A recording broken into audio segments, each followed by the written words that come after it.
ಕೂಡಿ ಬಂದಿರುವಂತಹ ಆತ್ಮೀಯರೆಲ್ಲರಿಗೂ ನಮ್ಮ ಕರ್ತನಾದ ಯೇಸು ಕ್ರಿಸ್ತನ ಪರಿಶುದ್ಧವಾದ ನಾಮದಲ್ಲಿ ವಂದನೆಗಳನ್ನು ಸಲ್ಲಿಸ್ತಾ, ಮಂಗಳೂರು ಕ್ರಿಸ್ತನ ಸಭೆಯ ವತಿಯಿಂದ ಏರ್ಪಡಿಸಿರುವಂತಹ ಈ ಒಂದು ದಿನದ ಸತ್ಯವೇದ ಅಧ್ಯಯನ ಕಾರ್ಯಕ್ರಮದ ಆಯ್ದುಕೊಂಡಂತಹ ಅಂಶ ಕ್ರಿಸ್ತನ ಶಿಲುಬೆಯ ರಕ್ತದ ಪ್ರಭಾವ ಅನ್ನುವಂತ ವಿಷಯದ ಬಗ್ಗೆ ನಾವು ಈ ದಿನ ಪೂರ್ತಿಯಾಗಿ ವಿಷಯಗಳನ್ನ ಕಲ್ತ್ಕೊಳ್ಳೋದಕ್ಕೆ ನಾವು ಮುಂದಾಗೋಣ.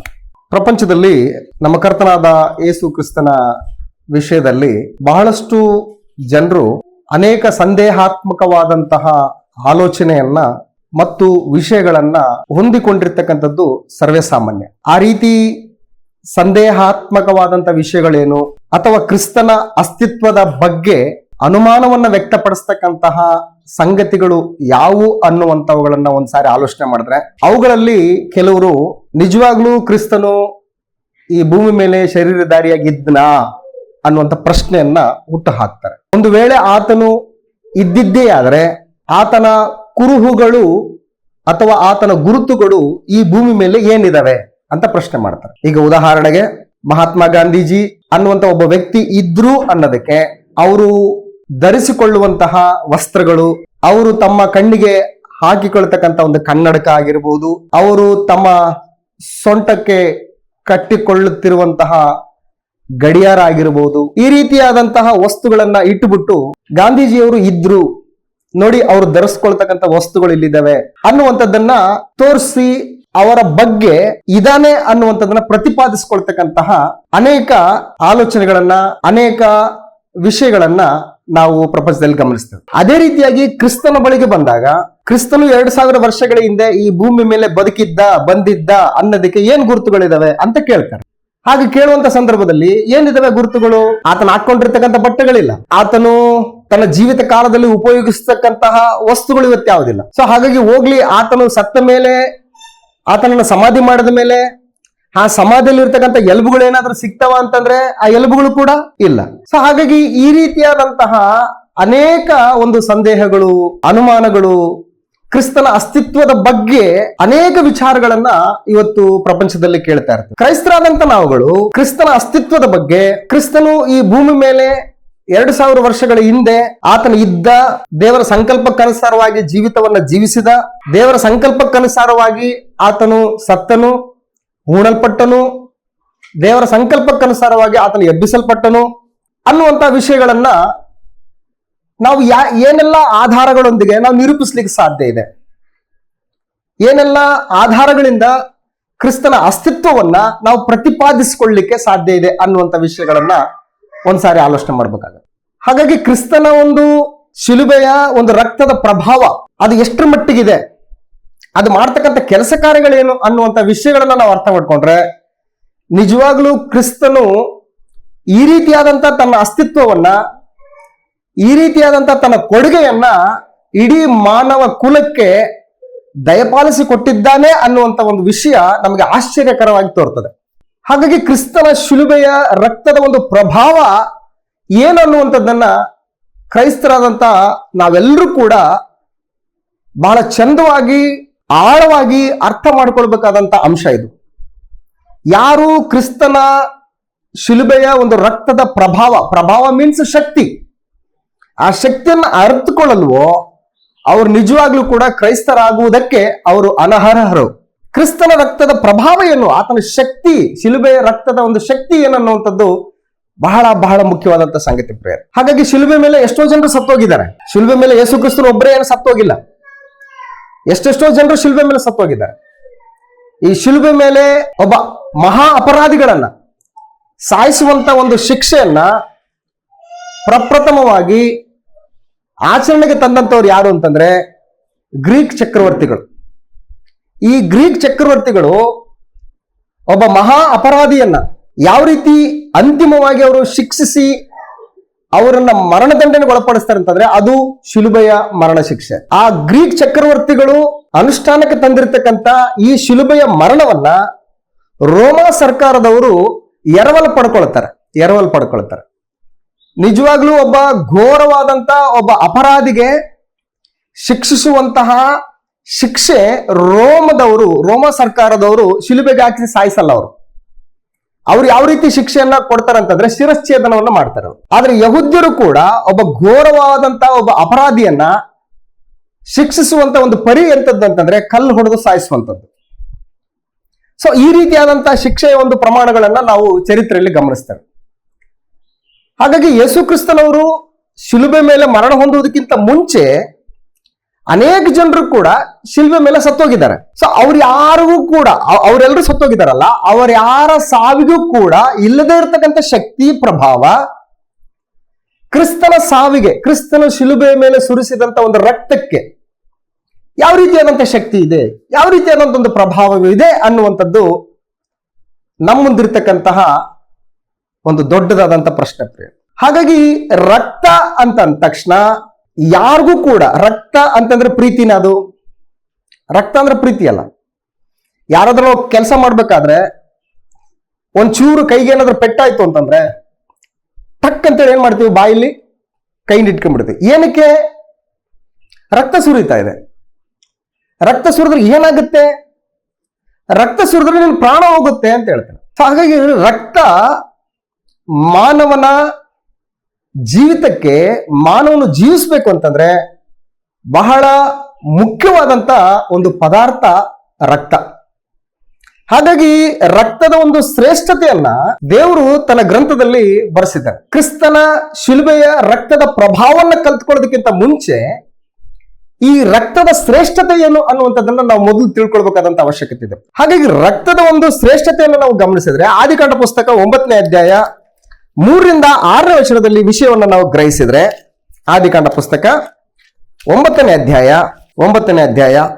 3ರಿಂದ 6ನೇ ವಚನದವರೆಗೆ ವಿಷಯವನ್ನು ನಾವು ಗಮನಿಸಿದ್ರೆ, ಇಲ್ಲಿ ನೋಹನ ಕಾಲದಲ್ಲಿ ಉಂಟಾದಂತಹ ಜಲಪ್ರಳಯದ ನಂತರ ದೇವರು ಮಾನವ ಜಾತಿಗೆ ಆಹಾರಕ್ಕೋಸ್ಕರ ಕೊಟ್ಟಂತಹ ಒಂದು ಪದಾರ್ಥಗಳ ವಿಷಯದಲ್ಲಿ ಈ ಒಂದು ಮಾತನ್ನ ನಾವು ಗಮನಿಸ್ತೇವೆ. 3ನೇ ವಚನದಲ್ಲಿ ಭೂಮಿಯ ಮೇಲೆ ತಿರುಗುವ ಎಲ್ಲಾ ಜೀವ ಜಂತುಗಳೂ ನಿಮಗೆ ಆಹಾರವಾಗಿರುವವು ಅಂತ ಹೇಳ್ತಾರೆ. ಭೂಮಿಯ ಮೇಲೆ ತಿರುಗುವ ಅಂತಂದ್ರೆ ಏನಂದ್ರೆ ಚಲಿಸುವ ಅಂತ ಅರ್ಥ.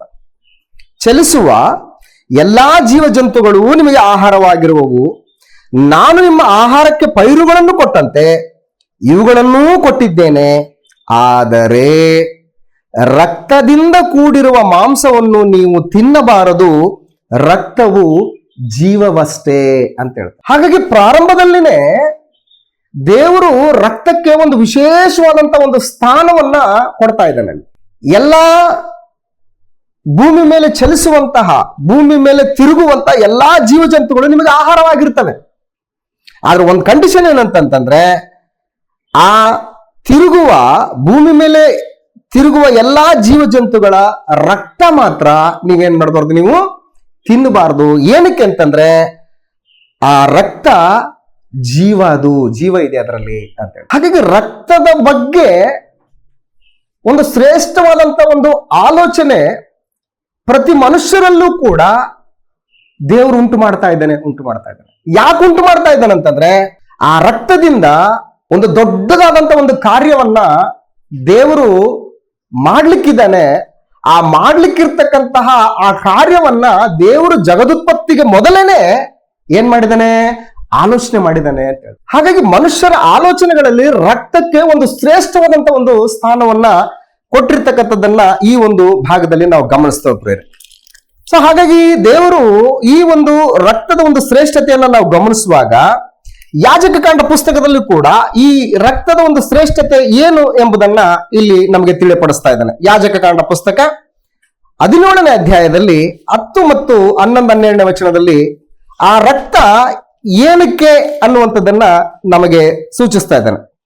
ಯಾಜಕಕಾಂಡ ಪುಸ್ತಕ 17ನೇ ಅಧ್ಯಾಯ 10ರಿಂದ 12ನೇ ವಚನದಲ್ಲಿ, ಇದಲ್ಲದೆ ಇಸ್ರಾಯೇಲ್ಯರಲ್ಲಿ ಆಗಲಿ ಅವರ ನಡುವೆ ಇಳುಕೊಂಡಿರುವ ಅನ್ಯ ದೇಶದವರಲ್ಲಿ ಆಗಲಿ ಯಾವನಾದರೂ ರಕ್ತ ಭೋಜನ ಮಾಡಿದರೆ ನಾನು ಆತನ ಮೇಲೆ ಉಗ್ರವಾದ ಕೋಪವನ್ನು ಮಾಡಿ ಅವನನ್ನು ಕುಲದಿಂದ ತೆಗೆದು ಹಾಕುವೆನು ಅಂತ ಹೇಳ್ತಾನೆ. ಯಾವ ಭೋಜನ ಮಾಡಿದ್ರೆ?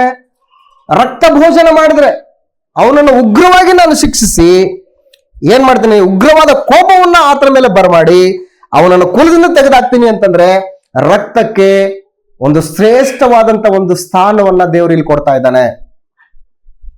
ಮುಂಬರುವ ಭಾಗದಲ್ಲಿ ಯಾಕೆಂದರೆ 11ನೇ ವಚನದಲ್ಲಿ, ಯಾಕೆಂದರೆ ಪ್ರತಿ ದೇಹಿಗೂ ರಕ್ತವೇ ಪ್ರಾಣಾಧಾರ. ನಂಬರ್ 1, ರಕ್ತ ಏನು? ದೇಹಕ್ಕೆ ಪ್ರಾಣಾಧಾರ. ಬರ್ಕೊಳ್ಳಿಲ್ಲ, ರಕ್ತದ ಶ್ರೇಷ್ಠತೆ ಏನು ಅಂತೇಳಿ ನಾವು ಅಭ್ಯಾಸ ಮಾಡ್ತಾ ಇದ್ದೀವಿ. ಕ್ರಿಸ್ತನ ಶಿಲುಬೆಯ ರಕ್ತದ ಪ್ರಭಾವದ ಬಗ್ಗೆ ಆಲೋಚನೆ ಮಾಡೋದಕ್ಕಿಂತ ಮುಂಚೆ ರಕ್ತದ ಶ್ರೇಷ್ಠತೆ ಏನು ಅಂತೇಳಿ ನಾವು ಗಮನಿಸ್ತಾ ಇದ್ದೀವಿ. ಅಂದ್ರೆ ಕ್ರಿಸ್ತನು ಇನ್ನೂ ಭೂಮಿಗೆ ಶರೀರಧಾರಿಗೆ ಬಂದಿಲ್ಲ. ದೇವರ ಸಂಕಲ್ಪದಲ್ಲಿ ತನ್ನನ್ನು ತಾನು ಯಜ್ಞದ ಕುರಿಯನ್ನಾಗಿ ಶಿಲುಬೆ ಮೇಲೆ ಸಮರ್ಪಿಸಬೇಕಾಗಿದ್ದು ಇನ್ನೂ ನಡೆದಿಲ್ಲ. ನಡೆದಕ್ಕಿಂತ ಮುಂಚಿತವಾಗಿನೇ ರಕ್ತದ ಒಂದು ಶ್ರೇಷ್ಠತೆಯನ್ನ ದೇವರು ಗ್ರಂಥದಲ್ಲಿ ಉಲ್ಲೇಖ ಮಾಡ್ತಾ ಇದ್ದಾನೆ. ನಂಬರ್ 1 ಏನಂತಂದ್ರೆ ರಕ್ತ ಪ್ರತಿ ದೇಹಿಗೂ ಪ್ರಾಣಾಧಾರ. ನಂಬರ್ 1. ನಂಬರ್ 2, ಅಂತ ರಕ್ತವನ್ನು ನೀವು ಯಜ್ಞವೇದಿಗೆ ಎರಚಿ ನಿಮಗೋಸ್ಕರ ದೋಷ ಪರಿಹಾರ ಮಾಡಿಕೊಳ್ಳಬೇಕೆಂದು ನಿಮಗೆ ಅನುಗ್ರಹ ಮಾಡಿದ್ದೇನೆ. ನಂಬರ್ 2, ರಕ್ತದ ಶ್ರೇಷ್ಠತೆ ಏನಂತಂದ್ರೆ ದೋಷ ಪರಿಹಾರಕ್ಕೋಸ್ಕರ ಅಂತ ಹೇಳ್ತಾರೆ. ನಿಮ್ಮ ದೋಷ ಪರಿಹಾರಕ್ಕೋಸ್ಕರ ನೀವು ಮಾಡಿದಂತ ದೋಷವನ್ನ ಪರಿಹರಿಸಿಕೊಳ್ಬೇಕು ಅಂತಂದ್ರೆ ರಕ್ತವನ್ನ ನಿಮಗೆ ನೇಮಿಸಿದ್ದೀನಿ ಅಂತ ಹೇಳ್ತಾನೆ.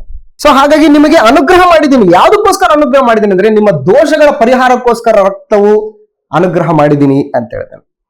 ರಕ್ತವು ಪ್ರಾಣಾಧಾರವಾಗಿರುವ ಕಾರಣ ಅದರಿಂದ ದೋಷ ಪರಿಹಾರವಾಗುತ್ತದಷ್ಟೇ ಅಂತ ಹೇಳ್ತಾನೆ. ಆದದರಿಂದ ನಿಮ್ಮಲ್ಲಿ ಆಗಲಿ ನಿಮ್ಮ ನಡುವೆ ಇಳುಕೊಂಡಿರುವ ಅನ್ಯ ದೇಶದವರಲ್ಲಿ ಆಗಲಿ ಯಾರೂ ರಕ್ತ ಭೋಜನ ಮಾಡಬಾರದೆಂದು ಇಸ್ರಾಯೇಲ್ಯರಿಗೆ ಆಜ್ಞಾಪಿಸಿದ್ದೇನೆ ಅಂತ ಹೇಳ್ತಾರೆ. ರಕ್ತ ಭೋಜನ ಮಾಡಬಾರ್ದು. ಯಾಕೆ ಅಂತಂದ್ರೆ ಕಾರಣಗಳು ಏನೇನು ಅಂತ ಹೇಳ್ಬಿಟ್ಟು ಹೇಳ್ತಾ ಇದ್ದಾನೆ. ಸರಿ, ಮುಂದಿನ ಒಂದು ವಿಷಯದಲ್ಲಿ ಈ ರಕ್ತ ಏನಕ್ಕೋಸ್ಕರ ಬಳಸಲ್ಪಟ್ಟಿದೆ, ಏನಕ್ಕೋಸ್ಕರ ನೇಮಿಸಲ್ಪಟ್ಟಿದೆ ಅನ್ನುವಂಥದ್ದನ್ನ 13 ಮತ್ತು 14ನೇ ವಚನದಲ್ಲಿ ಕೂಡ ನಾವು ಗಮನಿಸ್ತೇವೆ. ಯಾಜಕಕಾಂಡ ಪುಸ್ತಕ 17ನೇ ಅಧ್ಯಾಯ 13-14ನೇ ವಚನದಲ್ಲಿ ಇಸ್ರಾಯೇಲ್ಯರಲ್ಲಿ ಆಗಲಿ ಅವರ ನಡುವೆ ಇಳುಕೊಂಡಿರುವ ಅನ್ಯ ದೇಶದವರಲ್ಲಿ ಆಗಲಿ ಯಾವನಾದರೂ ಬೇಟೆಯಾಡಿ ತಿನ್ನತಕ್ಕ ಮೃಗವನ್ನು ಇಲ್ಲವೇ ಪಕ್ಷಿಯನ್ನು ಹಿಡಿದರೆ ಅವನು ಅದರ ರಕ್ತವನ್ನು ಸುರಿಸಿ ಮಣ್ಣಿನಿಂದ ಮುಚ್ಚಿಬಿಡಬೇಕು.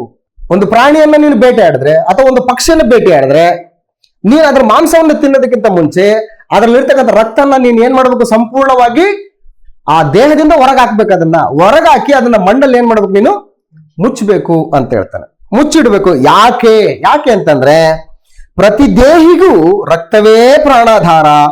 ಆದ ಕಾರಣ ನಾನು ಇಸ್ರಾಯೇಲ್ಯರಿಗೆ ಪ್ರತಿ ಪ್ರಾಣಿಗೂ ರಕ್ತವೇ ಪ್ರಾಣಾಧಾರವಾದುದರಿಂದ ನೀವು ಯಾವ ವಿಧವಾದ ಪ್ರಾಣಿಯ ರಕ್ತವನ್ನೂ ಉಣ್ಣಬಾರದು ಅಂತ ಹೇಳ್ತಾನೆ. ಯಾವ ವಿಧವಾದ ಪ್ರಾಣಿಯ ರಕ್ತವನ್ನು ತಿನ್ನಬಾರದು ಅಂತ ಹೇಳ್ತಾನೆ. ರಕ್ತವನ್ನ ನಾವು ಭುಜಿಸ್ಲೇಬಾರದು. ಅದು ಯಾವುದೇ ಪ್ರಾಣಿಗಾಗಿರ್ಲಿ ಭುಜಿಸ್ಲೇಬಾರದು ಅಂತ ಹೇಳ್ತಾನೆ. ನೆಕ್ಸ್ಟ್, ರಕ್ತ ಭೋಜನ ಮಾಡಿದವನಿಗೆ ಬಹಿಷ್ಕಾರವಾಗಬೇಕೆಂದು ಆಜ್ಞಾಪಿಸಿದ್ದೇನೆ ಅಂತ ಹೇಳ್ತಾನೆ. ಸೊ ಹಾಗಾಗಿ ರಕ್ತದ ಒಂದು ಶ್ರೇಷ್ಠತೆಯನ್ನ ನಾವು ಈ ವಚನ ಭಾಗಗಳಲ್ಲಿ ಗಮನಿಸ್ತೇವೆ. ಇನ್ನು ಮುಂದುವರೆದ ಭಾಗದಲ್ಲಿ ರಕ್ತ ಇನ್ನೇನಕ್ಕೋಸ್ಕರ ಅದು ನೇಮಿಸಲ್ಪಟ್ಟಿದೆ ಅನ್ನುವಂಥದ್ದನ್ನ ನಾವು ಗಮನಿಸಿದ್ರೆ ಪಾಪ ಪರಿಹಾರಾರ್ಥ ಬಲಿಗೋಸ್ಕರ ಅಂತ ಹೇಳ್ತಾನೆ. ಅಂದ್ರೆ ಮನುಷ್ಯರು ತಾವು ಮಾಡಿದಂತಹ ಅಪರಾಧಗಳ ನಿಮಿತ್ತ ದೇವರ ಕೋಪ ಮನುಷ್ಯನ ಮೇಲೆ ಬಂದಂತ ಸಂದರ್ಭದಲ್ಲಿ, ದೇವರ ಉಗ್ರತೆ ಮನುಷ್ಯನ ಮೇಲೆ ಬಂದಂತ ಸಂದರ್ಭದಲ್ಲಿ ದೇವರನ್ನು ಶಾಂತಿಗೊಳಿಸುವುದಕ್ಕೋಸ್ಕರ, ದೇವರ ಕೃಪೆಯನ್ನ ತನ್ನಲ್ಲಿ ಹೊಂದಿಕೊಳ್ಳುವುದಕ್ಕೋಸ್ಕರ ಪಾಪ ಪರಿಹಾರಾರ್ಥವಾಗಿ ಏನನ್ನ ಸಮರ್ಪಣೆ ಮಾಡ್ಬೇಕಂತಂದ್ರೆ ರಕ್ತನ್ನ, ಬಲಿಯನ್ನು ಸಮರ್ಪಿಸಬೇಕು ಅಂತ ಹೇಳ್ತಾನೆ. ಯಾವ ಬಲಿ? ಪ್ರಾಣಿ ಬಲಿ ಅಂತ ಹೇಳ್ತಾನೆ. ಯಾವುದಕ್ಕೋಸ್ಕರ? ಪಾಪ ಪರಿಹಾರಾರ್ಥಕ್ಕೋಸ್ಕರ ಅಂತ ಹೇಳ್ತಾನೆ. ಯಾಜಕಕಾಂಡ ಪುಸ್ತಕ 5ನೇ ಅಧ್ಯಾಯದಲ್ಲಿ ಈ ವಿಷಯವನ್ನ ನಾವು ಗಮನಿಸ್ತೇವೆ. ಯಾಜಕಕಾಂಡ ಪುಸ್ತಕ 5ನೇ ಅಧ್ಯಾಯ 1ರಿಂದ 10ನೇ ವಚನದವರೆಗೆ ಈ ವಿಷಯವನ್ನ ನಾವು ಗಮನಿಸ್ತೇವೆ. 1ರಿಂದ 10ನೇ ವಚನ ಇದನ್ನ ನೀವು ಮನೆಯಲ್ಲಿ ಓದ್ಕೊಳ್ಳಿ. ಇದರಲ್ಲಿ 7ನೇ ವಚನದಲ್ಲಿ ಒಂದು ವಿಷಯವನ್ನ ನಾವು ಗಮನಿಸೋಣ. ಕುರಿಯನ್ನು ಕೊಡುವುದಕ್ಕೆ ಅವನಿಗೆ ಗತಿ ಇಲ್ಲದ ಪಕ್ಷದಲ್ಲಿ ದೋಷದ ಪ್ರಾಯಶ್ಚಿತ್ತಕ್ಕಾಗಿ ಅಂತ ಹೇಳ್ತಾನೆ. ದೋಷ ಅಂದ್ರೆ ನೀನು ಮಾಡಿದಂತ ಪಾಪ, ಆ ದೋಷದ ಒಂದು ಪ್ರಾಯಶ್ಚಿತ್ತಕ್ಕೋಸ್ಕರ, ಪರಿಹಾರಕ್ಕೋಸ್ಕರ ಏನ್ ಮಾಡ್ಬೇಕಂತಂದ್ರೆ 2 ಬೆಳವಕ್ಕಿಗಳನ್ನಾಗಲಿ 2 ಪಾರಿವಾಳದ ಮರಿಗಳನ್ನಾಗಲಿ ತೆಗೆದುಕೊಂಡು ಬಂದು ಸರ್ವಾಂಗ ಹೋಮವಾಗಿ ಒಂದನ್ನು, ದೋಷ ಪರಿಹಾರಕ ಯಜ್ಞವಾಗಿ ಮತ್ತೊಂದನ್ನು ಯೆಹೋವನಿಗೆ ಸಮರ್ಪಿಸಬೇಕು. ಅವನು ಅವುಗಳನ್ನು ಯಾಜಕನ ಬಳಿಗೆ ತಂದಾಗ ಯಾಜಕನು ಮೊದಲು ದೋಷ ಪರಿಹಾರಾರ್ಥವಾದದ್ದನ್ನು ಸಮರ್ಪಿಸಬೇಕು. ಅವನು ಅದರ ಕುತ್ತಿಗೆ ಮುರಿಯಬೇಕು, ಅದರ ತಲೆಯನ್ನು ಪೂರಾ ತೆಗೆದು ಬಿಡಕೂಡದು. ಆಗ ದೋಷ ಪರಿಹಾರಾರ್ಥವಾದ ಆ ಪಕ್ಷಿಯ ರಕ್ತದಲ್ಲಿ ಸ್ವಲ್ಪವನ್ನು ಯಜ್ಞವೇದಿಯ ಪಕ್ಕಕ್ಕೆ ಚಿಮುಕಿಸಿ ಮಿಕ್ಕ ರಕ್ತವನ್ನು ಯಜ್ಞವೇದಿಯ ಬುಡದಲ್ಲಿ ಹಿಂಡಬೇಕು. ಅದು ದೋಷ ಪರಿಹಾರಕ ಯಜ್ಞ ಅಂತ ಹೇಳ್ತಾನೆ. ಅಂದ್ರೆ ಆ ರಕ್ತ ಏನಕ್ಕೋಸ್ಕರ? ಮಾನವನು ಮಾಡಿದಂತಹ ಅಪರಾಧಕ್ಕೆ ಪರಿಹಾರಾರ್ಥವಾಗಿ ರಕ್ತವನ್ನ ನೇಮಿಸಿದಾನೆ ದೇವರು. ಸೊ ಹಾಗಾಗಿ ರಕ್ತದ ಒಂದು ಶ್ರೇಷ್ಠತೆಯನ್ನ ಗ್ರಂಥ ನಮಗೆ ಬಹಳ ಸ್ಪಷ್ಟವಾಗಿ ತಿಳಿಸ್ತಾ ಇದೆ.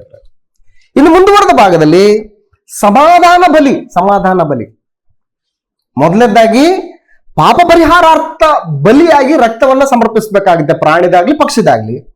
ಎರಡನೇದ್ದು ಸಮಾಧಾನ ಬಲಿ ಅಂತ ಹೇಳ್ತಾನೆ. ಯಾಜಕ ಕಾಂಡ ಪುಸ್ತಕ 7ನೇ ಅಧ್ಯಾಯದಲ್ಲಿ ಈ ವಿಷಯವನ್ನ ಗಮನಿಸ್ತೇವೆ. ಯಾಜಕ ಕಾಂಡ ಪುಸ್ತಕ 7ನೇ ಅಧ್ಯಾಯ 11ರಿಂದ 15ನೇ ವಚನದಲ್ಲಿ ಈ ವಿಷಯವನ್ನ ಗಮನಿಸ್ತೇವೆ. ಸಮಾಧಾನ ಬಲಿ ಸಮಾಧಾನ ಯಜ್ಞ ನಿಯಮಗಳು. ಯಾರಾದರೂ ಕೃತಜ್ಞತೆಯನ್ನು ತೋರಿಸುವುದಕ್ಕಾಗಿ ಸಮಾಧಾನ ಯಜ್ಞವನ್ನು ಯೆಹೋವನಿಗೆ ಮಾಡುವುದಾದರೆ ಅದರೊಡನೆ ಎಣ್ಣೆ ಮಿಶ್ರವಾದ ಹುಳಿಯಿಲ್ಲದ ಹೋಳಿಗೆಗಳನ್ನು, ಎಣ್ಣೆ ಹಾಕಿದ ಹುಳಿಯಿಲ್ಲದ ಕಡುಬುಗಳನ್ನು, ಎಣ್ಣೆಯಿಂದ ಪೂರಾ ನೆನೆಸಿದ ಗೋಧಿ ಹಿಟ್ಟಿನ ಹೋಳಿಗೆಗಳನ್ನು ಸಮರ್ಪಿಸಬೇಕು. ಕೃತಜ್ಞತೆಯನ್ನು ತೋರಿಸುವುದಕ್ಕಾಗಿ ಸಮಾಧಾನ ಯಜ್ಞದಲ್ಲಿ ಒಪ್ಪಿಸುವ ಪಶುವಿನೊಡನೆ ಹುಳಿ ರೊಟ್ಟಿಗಳನ್ನು ಸಮರ್ಪಿಸಬೇಕು. ಸಮರ್ಪಿಸಿದ ಪ್ರತಿಯೊಂದು ವಿಧವಾದ ಪದಾರ್ಥಗಳಲ್ಲಿಯೂ ಒಂದೊಂದನ್ನು ಯೆಹೋವನಿಗೋಸ್ಕರ ಪ್ರತ್ಯೇಕಿಸಬೇಕು. ಅವು ವೇದಿಗೆ ಯಜ್ಞ ಪಶುವಿನ ರಕ್ತವನ್ನು ಎರಚಿದ ಯಾಜಕನಿಗೆ ಆಗಬೇಕು. ಕೃತಜ್ಞತಾ ಯಜ್ಞ ಪಶುವಿನ ಮಾಂಸವನ್ನು ಯಜ್ಞವು ನಡೆದ ದಿನದಲ್ಲೇ ಭೋಜನ ಮಾಡಬೇಕು, ಮರುದಿನದವರೆಗೆ ಸ್ವಲ್ಪವನ್ನಾದರೂ ಉಳಿಸಕೂಡದು ಅಂತ ಹೇಳ್ತಾರೆ. ಹಾಗಾಗಿ ಸಮಾಧಾನ ಬಲಿ, ಕೃತಜ್ಞತೆಯನ್ನ ಸಮರ್ಪಿಸುವುದಕ್ಕೂ ಕೂಡ ನೀನ್ ಏನ್ ಮಾಡ್ಬೇಕಂತಂದ್ರೆ ಪ್ರಾಣಿಯ ಬಲಿಯನ್ನ, ರಕ್ತವನ್ನ ನೀನು ಸಮರ್ಪಿಸಬೇಕಾಗತ್ತೆ ಅಂತ ಹೇಳ್ತಾನೆ. ಸೊ ಇನ್ನು ಮುಂದುವರೆದ ಭಾಗದಲ್ಲಿ ಅಪರಾಧ ಪರಿಹಾರಾರ್ಥ ಬಲಿ ಅಂತ ಹೇಳ್ತಾನೆ. ಅಪರಾಧ ಅಂತಂದ್ರೆ ಅರ್ಥ ಏನು?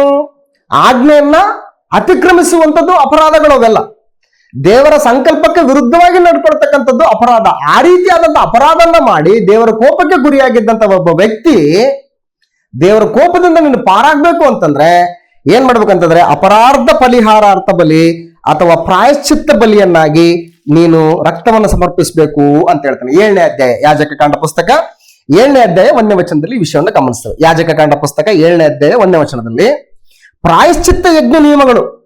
ಆ ಯಜ್ಞವು ಮಹಾಪರಿಶುದ್ಧವಾದದ್ದು. ಸರ್ವಾಂಗ ಹೋಮ ಪಶುವನ್ನು ವಧಿಸುವ ಸ್ಥಳದಲ್ಲೇ ಪ್ರಾಯಶ್ಚಿತ್ತ ಯಜ್ಞ ಪಶುವನ್ನು ವಧಿಸಬೇಕು. ಯಾಜಕನು ಅದರ ರಕ್ತವನ್ನು ಯಜ್ಞವೇದಿಗೆ ಸುತ್ತಲೂ ಎರಚಬೇಕು.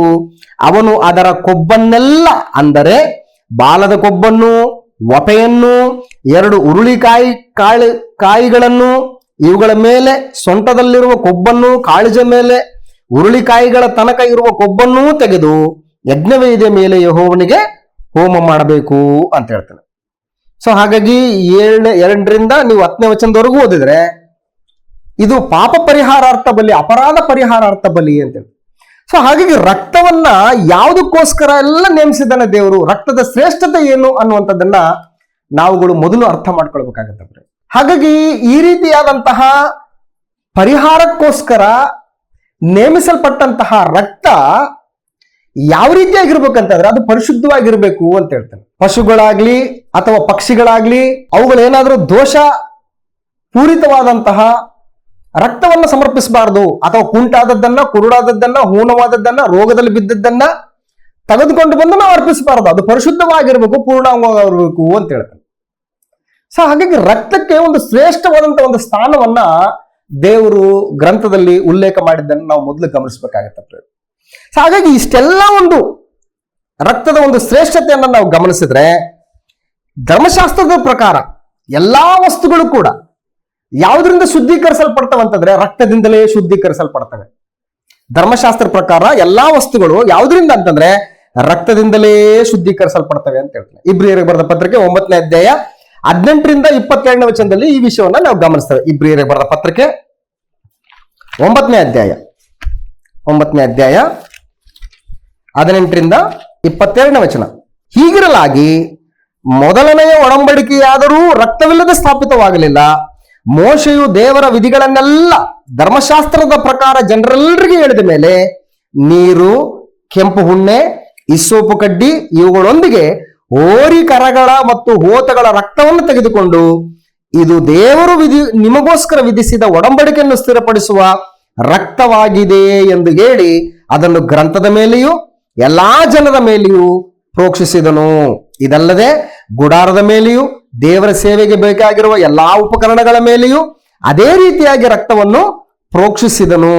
27ನೇ ವಚನ, ಧರ್ಮಶಾಸ್ತ್ರದ ಪ್ರಕಾರ ಸ್ವಲ್ಪ ಕಡಿಮೆ ಎಲ್ಲಾ ವಸ್ತುಗಳು ರಕ್ತದಿಂದಲೇ ಶುದ್ಧೀಕರಿಸಲ್ಪಡುವವು, ರಕ್ತಧಾರೆ ಇಲ್ಲದೆ ಪಾಪ ಪರಿಹಾರ ಉಂಟಾಗುವುದಿಲ್ಲ ಅಂತ ಹೇಳ್ತಾರೆ. ಹಾಗಾಗಿ ಧರ್ಮಶಾಸ್ತ್ರದಲ್ಲಿ ಎಲ್ಲಾ ವಸ್ತುಗಳು ರಕ್ತದಿಂದಲೇ ಶುದ್ಧೀಕರಿಸಲ್ಪಡಬೇಕು ಅಂತ ಹೇಳಿ. ಹಾಗಾಗಿ ಅನೇಕ ಅರಸರುಗಳು ಕೂಡ ಲೆಕ್ಕವಿಲ್ಲದ ಹೋರಿಕರಗಳನ್ನ, ಹೋತಗಳನ್ನ ದೇವರಿಗಾಗಿ ತಮ್ಮ ಪಾಪಗಳ ಪರಿಹಾರಾರ್ಥವಾಗಿ ದೇವರ ಸಮಾಧಾನವನ್ನು ಬಯಸಿ ಅರ್ಪಿಸಿದ್ದನ್ನ ನಾವು ಗ್ರಂಥದಲ್ಲಿ ಗಮನಿಸ್ತೇವೆ ಪ್ರಿಯರೇ. 1ನೇ ಅರಸುಗಳ ಪುಸ್ತಕ 8ನೇ ಅಧ್ಯಾಯ 5ನೇ ವಚನದಲ್ಲಿ ಕೂಡ ನಾವು ವಿಷಯವನ್ನು ಗಮನಿಸಿದ್ರೆ, 1ನೇ ಅರಸುಗಳ ಪುಸ್ತಕ 8ನೇ ಅಧ್ಯಾಯ 5ನೇ ವಚನದಲ್ಲಿ, ಅರಸನಾದ ಸೊಲೊಮೋನನು ಅಲ್ಲಿ ಕೂಡಿ ಬಂದಿದ್ದ ಎಲ್ಲಾ ಇಸ್ರಾಯೇಲ್ಯರು ಮಂಜೂಷದ ಮುಂದೆ ಅಸಂಖ್ಯವಾದ ಕುರಿದನಗಳನ್ನು ಯಜ್ಞ ಮಾಡಿದರು ಅಂತ ಹೇಳ್ತಾನೆ. ಎಷ್ಟು ಅಸಂಖ್ಯವಾದ ಅಂದ್ರೆ ಅರ್ಥ ಏನು? ಕೌಂಟ್ಲೆಸ್ ಅಂತೇಳಿ, ಎಣಿಕೆ ಮಾಡಲಾಗಲಾರದಷ್ಟು ಏನ್ ಮಾಡ್ತಾರೆ ಅಂತಂದ್ರೆ ಕುರಿದನಗಳನ್ನ ಯಜ್ಞ ಮಾಡಿದರು ಅಂತ ಹೇಳ್ತಾರೆ. ಯಾವಾಗ? ದೇವಾಲಯ ಪ್ರತಿಷ್ಠೆಯ ಸಂದರ್ಭದಲ್ಲಿ ಕೌಂಟ್ ಮಾಡಕ್ ಆಗದೆ ಇರತಕ್ಕಂತಹ ರೀತಿಯಲ್ಲಿ ಕುರಿದನಗಳನ್ನ ಅರ್ಪಿಸ್ತಾ ಇದ್ದಾರೆ ಅಂತಂದ್ರೆ ರಕ್ತಕ್ಕೆ ಎಷ್ಟು ವ್ಯಾಲ್ಯೂವನ್ನ ದೇವರು ಕೊಟ್ಟಿದ್ದಾನೆ ಅಂತ ಅನ್ನೋದನ್ನ ನಾವಿಲ್ಲಿ ಗಮನಿಸಬೇಕಾಗುತ್ತೆ ಪ್ರೇರೆ. ಅದೇ ರೀತಿಯಾಗಿ 2ನೇ ಪೂರ್ವಕಾಲ ವೃತ್ತಾಂತ ಪುಸ್ತಕದಲ್ಲಿ ಕೂಡ ನಾವು ವಿಷಯವನ್ನು ಗಮನಿಸಿದ್ರೆ, 2ನೇ ಪೂರ್ವಕಾಲ ವೃತ್ತಾಂತ 35ನೇ ಅಧ್ಯಾಯ, 2ನೇ ಪೂರ್ವಕಾಲ ವೃತ್ತಾಂತ 35ನೇ ಅಧ್ಯಾಯ 1ರಿಂದ 12ನೇ ವಚನದಲ್ಲಿ ಯೋಷಿಯನ ಕಾಲದಲ್ಲಿ ನಡೆದಂತಹ ಪಸ್ಕಾ ಹಬ್ಬದ ಒಂದು ಸಂದರ್ಭ. ಈ ಒಂದು ಸಂದರ್ಭದಲ್ಲಿ ಆತನ ಏನ್ ಮಾಡ್ತಾ ಇದ್ದಾನೆ ಅಂತಂದ್ರೆ 7ನೇ ವಚನದಿಂದ ಒಂದೆರಡು ವಚನಗಳನ್ನ ನಾವು ಗಮನಿಸೋಣ. 7ನೇ ವಚನ, 35ನೇ ಅಧ್ಯಾಯ 7ನೇ ವಚನ. ಯೋಷಿಯನು ಹಬ್ಬಕ್ಕೆ ಬಂದ ಜನರಿಗೆ ಪಸ್ಕಾ ಯಜ್ಞಕ್ಕಾಗಿ ರಾಜಕೀಯ ಸ್ವತ್ತಿನಿಂದ 30,000 ಆಡುಮರಿಗಳನ್ನು, ಕುರಿಮರಿಗಳನ್ನು, 3,000 ಹೋರಿಗಳನ್ನು ದಾನ ಮಾಡಿದನು ಅಂತ ಹೇಳ್ತಾನೆ. ದಾನ ಮಾಡ್ತಾ ಇದ್ದಾನೆ ಅಂತ ಹೇಳ್ತಾನೆ. ಯಾವುದರಿಂದ? ಸರ್ಕಾರದ ಸ್ವತ್ತಿನಿಂದ, ಸರ್ಕಾರದ ಖಜಾನೆಯಿಂದ ಕುರಿದನಗಳನ್ನ ಪ್ರಜೆಗಳಿಗೆ ದಾನ ಮಾಡ್ತಾ ಇದ್ದಾನೆ. ಏನಕ್ಕೆ ಅಂತಂದ್ರೆ ರಕ್ತಧಾರೆ ಆಗ್ಬೇಕು, ನಿಮ್ ಪಾಪ ಪರಿಹಾರಾರ್ಥವಾಗ್ಬೇಕು, ಪ್ರಾಯಶ್ಚಿತ್ತ ಬಲಿಯಾಗಿ ಸಮರ್ಪಣೆ ಆಗ್ಬೇಕು. ಹಾಗಾಗಿ ರಕ್ತಕ್ಕೆ ಬಹಳ ಶ್ರೇಷ್ಠವಾದಂತ ಒಂದು ಸ್ಥಾನವನ್ನ ದೇವರು ಗ್ರಂಥದಲ್ಲಿ ಕೊಟ್ಟಿರ್ತಕ್ಕಂಥದ್ದನ್ನ ನಾವು ಗಮನಿಸ್ತೇವೆ. ಸೊ ಇಷ್ಟೆಲ್ಲ ಸಮರ್ಪಣೆ ಮಾಡಿದ್ರು ಕೂಡ ರಕ್ತವನ್ನ ಇಸ್ರಾಯೇಲ್ ಪ್ರಜೆಗಳು ಇಷ್ಟೆಲ್ಲ ಸಮರ್ಪಣೆ ಮಾಡಿದ್ರು ಕೂಡ ಇವುಗಳಿಂದ ಇಸ್ರಾಯೇಲರು ಆತ್ಮೀಯ ಒಂದು ಲಾಭವನ್ನ ಹೊಂದಿದ್ದಾದ್ರೆ ಏನು? ಆತ್ಮೀಯ ಲಾಭ ಏನಾದ್ರೂ ಹೊಂದಿದಾರ? Spiritual benefits. ಈ ರೀತಿ ಅವ್ರೇನು ಯಜ್ಞನ ಸಮರ್ಪಣೆ ಮಾಡ್ತಾ ಇದಾರಲ್ಲ, ಸಮರ್ಪಣೆ ಮಾಡಿದಾಗ ಆತ್ಮೀಯ ಒಂದು ಮೇಲನ್ನ ಲಾಭನ ಏನಾದ್ರೂ ಹೊಂದಿದ್ರ ಅಂತಂದ್ರೆ ಅವ್ರು ಯಾವುದನ್ನು ಕೂಡ ಹೊಂದಲಿಲ್ಲ. ಅದು ಒಂದು ಏನಾಯ್ತು ಅಂತಂದ್ರೆ ಅದೊಂದು ಫಾರ್ಮಾಲಿಟೀಸ್ ಆದಂಗ ಆಗೋಯ್ತು, ಅದೊಂದು ಆಚರಣೆ ಆದಂಗ ಆಗೋಯ್ತು ವಿನಃ ದೇವರು ಯಾತಕ್ಕೋಸ್ಕರ ಆ ಒಂದು ಕಾರ್ಯಕ್ರಮವನ್ನು ನೇಮಿಸಿದೆ ಅನ್ನೋದನ್ನ ಅವರು ಅರ್ಥ ಮಾಡಿಕೊಳ್ಳೋದ್ರಲ್ಲಿ ವಿಫಲರಾಗೋದ್ರು. ಉದಾಹರಣೆಗೆ, ಒಬ್ಬ ವ್ಯಕ್ತಿ ತಾನು ದೇವರ ಒಂದು ಕೋಪಕ್ಕೆ ಅಥವಾ ತಾನು ತಪ್ಪು ಮಾಡಿ ಆ ತಪ್ಪಿನ ನಿಮಿತ್ತವಾಗಿ ದೇವರ ಕೋಪಕ್ಕೆ ಗುರಿಯಾದಂತ ಸಂದರ್ಭದಲ್ಲಿ ಆತನ ತಪ್ಪಿನ ಪ್ರಾಯಶ್ಚಿತ್ತಕ್ಕೋಸ್ಕರ ಏನೂ ತಪ್ಪು ಮಾಡದೇ ಇರತಕ್ಕಂತಹ ಒಂದು ಕುರಿಯನ್ನ ಅಥವಾ ಒಂದು ಪಕ್ಷಿಯನ್ನ ಆತನ ನಿಮಿತ್ತವಾಗಿ ಆ ಅರ್ಪಣೆ ಆಗ್ತಾ ಇರ್ತಿತ್ತಲ್ಲ, ಆ ಅರ್ಪಣೆ ಆಗುವಂತ ಸಂದರ್ಭದಲ್ಲಿ ಈ ದೋಷವನ್ನು ಮಾಡಿದಂತ ಒಬ್ಬ ವ್ಯಕ್ತಿ ಅದನ್ನ ಗಮನಿಸ್ಬೇಕಾಗ್ತಿತ್ತು. ಅಂದ್ರೆ ಒಂದು ಕುರಿ ನನಗೋಸ್ಕರ ಅಲ್ಲಿ ವಧಿಸಲ್ಪಡ್ತಾ ಇದೆ ಅಂತಂದ್ರೆ, ನನಗೋಸ್ಕರ ನಾನು ಮಾಡಿದಂತ ಅಪರಾಧಕ್ಕೋಸ್ಕರ ಏನೂ ತಪ್ಪು ಮಾಡದೇ ಇರ್ತಕ್ಕಂತಹ, ನಿರ್ದೋಷಿಯಾಗಿರ್ತಕ್ಕಂತಹ, ನಿಷ್ಕಳಂಕವಾಗಿರ್ತಕ್ಕಂತಹ, ಪೂರ್ಣಾಂಗವಾಗಿರ್ತಕ್ಕಂತಹ ಈ ಪಶು, ಈ ಪಕ್ಷಿ ನನಗೋಸ್ಕರ ವಧಿಸಲ್ಪಡ್ತಾ ಇದೆ ಅನ್ನುವಂಥದ್ದನ್ನ ದೃಷ್ಟಿಸಿ ತನ್ನ ಪಾಪದ ನಿಮಿತ್ತ ಪಶ್ಚಾತ್ತಾಪ ಪಟ್ಟು ಇನ್ನೆಂದೂ ಕೂಡ ಆ ಪಾಪವನ್ನ ಮಾಡದೇ ಇರಬೇಕಾಗಿತ್ತು ಮನುಷ್ಯ. ಆದ್ರೆ ಏನಾಗ್ತಾ ಇದೆ? ಆ ರೀತಿಯಾದಂತ ಒಂದು ಪರಿಣಾಮಗಳು ಮನುಷ್ಯನಲ್ಲಿ ಬೀರ್ತಾ ಇಲ್ಲ. ಸೊ ಇದರಿಂದ ಏನಾಗ್ತದೆ ಅಂತಂದ್ರೆ ಏನು ಆತ್ಮೀಯ ಒಂದು ಲಾಭನೂ ಕೂಡ ಅವರು ಹೊಂದ್ಕೊಳ್ಳಿಲ್ಲ. ದೇವರು ನೇಮಿಸಿದಂತ ಒಂದು ನೇಮಕನೇ ಬೇರೆ. ಆದ್ರೆ ಇಸ್ರಾಯೇಲರು ಅದರಿಂದ ಯಾವುದೇ ರೀತಿಯಾದಂತ ಆತ್ಮಿಕ ಲಾಭವನ್ನು ಹೊಂದದೇನೆ ಪ್ರತಿ ವರ್ಷ ವರ್ಷ ವರ್ಷ ವರ್ಷ ವರ್ಷ ಅವರು ಪ್ರತಿ ಸಾರಿ ಸಮರ್ಪಿಸ್ತಾ ಬಂದ್ರು ಕೂಡ ಅವ್ರಿಗೆ ಏನ್ ಬರ್ತಾ ಇತ್ತಂದ್ರೆ ತಮ್ಮ ಪಾಪಗಳು ನೆನಪಿಗೆ ಬರ್ತಾ ಇದ್ವು ಅಂತ ಹೇಳ್ತಾರೆ. ತಮ್ಮ ಪಾಪಗಳು ಏನಾಗ್ತಾ ಇದ್ವು, ನೆನಪಿಗೆ ಬರ್ತಾ ಇದ್ವು. ಅದರಿಂದ ಯಾವುದೇ ರೀತಿಯಾದಂತ ಪರಿಹಾರ ಉಂಟಾಗ್ತಾ ಇದ್ದಿಲ್ಲ ಅಂತ ಹೇಳಿ. ಸೊ ಇಷ್ಟಕ್ಕೆ ಅವ್ರಿಗಿಂತ ಏನು ಉಪಯೋಗ ಆಗ್ತಾ ಇಲ್ಲ ಅಂದ್ರೆ ದೇವ್ರು ಏನಕ್ಕೋಸ್ಕರ ಇದು ನೇಮಿಸಿದಂತಂದ್ರೆ ಇಸ್ರಾಯೇಲರ ಮನಸ್ಸಾಕ್ಷಿಗಳು ತರಬೇತಿಯನ್ನು ಹೊಂದಬೇಕು ಅಂತ ಹೇಳ್ತಾನೆ. ಏನಕ್ಕೋಸ್ಕರ ಅಂತಂದ್ರೆ ತರಬೇತಿ, ಮುಂದೆ ದೇವರ ಸಂಕಲ್ಪದಲ್ಲಿರ್ತಕ್ಕಂಥ ಮೆಸ್ಸಿಯನ್ನು ಬಂದು ಶಾಶ್ವತವಾಗಿ ನಿಲ್ಲುವಂತಹ, ಸಕಲ ಮಾನವರ ಪಾಪಗಳ ನಿವಾರಣೆಗೋಸ್ಕರ ನಿರಂತರವಾಗಿ ನಿಲ್ತಕ್ಕಂತಹ ಒಂದೇ ಯಜ್ಞವನ್ನ ಸಮರ್ಪಿಸ್ಲಿಕ್ಕಿದ್ದಾನೆ. ಆತನ ರಕ್ತದಿಂದಲೇ ನಮಗೆ ಇವೆಲ್ಲ ಪರಿಹಾರ ಆಗುತ್ತೆ, ಮುಂದಿನ ಜನಸಂಕುಲಕ್ಕೂ ಕೂಡ ಅದು ಪರಿಹಾರವಾಗುತ್ತೆ ಅನ್ನುವಂತಹ ಒಂದು ಆಲೋಚನೆ ಇವರಲ್ಲಿ ಮೂಡ್ ಬರಬೇಕು. ಅದಕ್ಕೋಸ್ಕರ ಅವರ ಮನಸ್ಸಾಕ್ಷಿಯನ್ನ ತರಬೇತಿಗೊಳಿಸುವುದಕ್ಕೋಸ್ಕರ ಏನ್ ಮಾಡ್ತಾ ಇದ್ದಾನೆ ಅಂತಂದ್ರೆ ದೇವರು ಈ ರೀತಿಯಾದಂತ ಒಂದು ಏರ್ಪಾಟನ್ನು ಮಾಡಿಕೊಂಡು ಇಸ್ರಾಯೇಲ್ ಪ್ರಜೆಗಳ ಒಂದು ಆಲೋಚನೆಯಲ್ಲಿ ರಕ್ತಕ್ಕೆ ಒಂದು ಶ್ರೇಷ್ಠವಾದಂತ ಸ್ಥಾನವನ್ನ ಆತನು ಕೊಡುವಂತದ್ದನ್ನ ನಾವು ಗಮನಿಸ್ತೇವೆ ಪ್ರೇರೆ. ಸೊ ಇಷ್ಟೆಲ್ಲ ವಾಕ್ಯ ಭಾಗಗಳು ನಮಗೆ ಏನ್ ತೋರಿಸ್ತವೆ ಅಂತಂದ್ರೆ ರಕ್ತದ ಒಂದು ಶ್ರೇಷ್ಠತೆ ಅಂತ ತೋರಿಸ್ತಾ ಇದೆ. ಹಾಗಾಗಿ ಈ ಒಂದು ರಕ್ತದ ಒಂದು ಶ್ರೇಷ್ಠತೆ ಅರ್ಥ ಮಾಡಿಕೊಂಡ ಮೇಲೆ ನಮ್ಮ ಕರ್ತನಾದಂತ ಯೇಸು ಕ್ರಿಸ್ತನ ಶಿಲುಬೆಯ ಮೇಲೆ ಸುರಿಸಿದಂತಹ ಆತನ ರಕ್ತದ ಶಕ್ತಿ ಏನು, ಹಾಗಾದ್ರೆ ಆತನ ರಕ್ತದಿಂದ ನಮ್ಗೆ ಏನೆಲ್ಲ ಲಾಭ ಆಯ್ತು ಅನ್ನುವಂಥದ್ದನ್ನ ಒಂದು ಚಿಕ್ಕ ಬ್ರೇಕ್ ಆದ್ಮೇಲೆ ನಾವು ತಿಳ್ಕೊಳ್ಳುವಂತ ಪ್ರಯತ್ನ ಮಾಡೋಣ.